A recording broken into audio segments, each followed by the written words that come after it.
అందరికీ నమస్కారం। ఈ వీడియో చూసే ముందు ఓం నమో లక్ష్మీదేవాయ నమః అని కామెంట్ చేయండి। సనాతన ధర్మంలో వారంలోని ప్రతిరోజు ఏదో ఒక దేవుడికి లేదా ఏదో ఒక దేవతకు అంకితం చేయబడింది। శుక్రవారం సంపదకు దేవత అయిన లక్ష్మీదేవికి అంకితం చేయబడింది। అయితే ఈ రోజున లక్ష్మీదేవిని పూజించడం వల్ల జీవితంలో ఆనందం, శ్రేయస్సు లభిస్తాయి। హిందూ మతాన్ని విశ్వసించే వ్యక్తులు శుక్రవారం లక్ష్మీదేవిని ప్రసన్నం చేసుకోవడానికి ప్రత్యేకమైన చర్యలు, పూజలు కూడా చేస్తూ ఉంటారు। అయితే ఈ పూజలు చేయడం వల్ల జీవితంలో కొనసాగుతున్న ఆర్థిక సమస్యలను పరిష్కారం అవుతాయి। లక్ష్మీదేవిని ప్రసన్నం చేసుకునే కొన్ని మార్గాలు ఈ వీడియోలో మనం ఇప్పుడు చూద్దాం। హిందూ మతంలో శంఖం తల్లి లక్ష్మీదేవికి సోదరుడిగా పరిగణించబడుతుంది।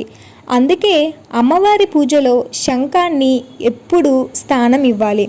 దక్షిణావర్తి మధ్య శంఖం శుభప్రదం। శంఖం కూడా సముద్ర మదనం నుంచి ఉద్భవించింది। పూజా స్థలంలో శంఖాన్ని ఉంచడం వల్ల లక్ష్మీదేవి అనుగ్రహంతో సంపదలు చేకూరుతాయి అని చెబుతున్నారు। జ్యోతిష్య శాస్త్రం ప్రకారం లక్ష్మీదేవిని పూజించే సమయంలో ఆలయంలో 4 వైపులా దీపాలు వెలిగించడం చాలా శుభప్రదంగా పరిగణించబడుతుంది। అయితే పూజా సమయంలో 4 ముఖాల దీపాన్ని వెలిగించడం ద్వారా మీ ఇంటిని అలాగే మీ కుటుంబానికి సానుకూల శక్తి వస్తుంది। అంతేకాకుండా లక్ష్మీదేవి అనుగ్రహం వల్ల మీ జీవితంలో ఎప్పుడూ ధన నష్టం అనేది కలుగదు।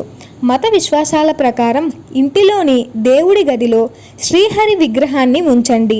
ఇలా చేయడం వల్ల కుటుంబ సభ్యులు ఆర్థిక సమస్యలు అన్నీ తొలగిపోతాయి। అలాగే పూజ గదిలో ప్రతిష్ఠించిన శ్రీహరిని నిత్యం పూజించడం కూడా అవసరమని గుర్తుంచుకోవాలి।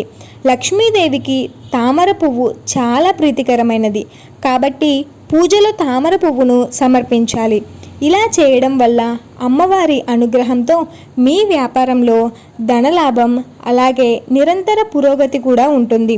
మీ జీవితంలో జరుగుతున్న ఆర్థిక నష్టం నుంచి కోలుకోవడంలో కూడా ఇది మీకు సహాయపడుతుంది।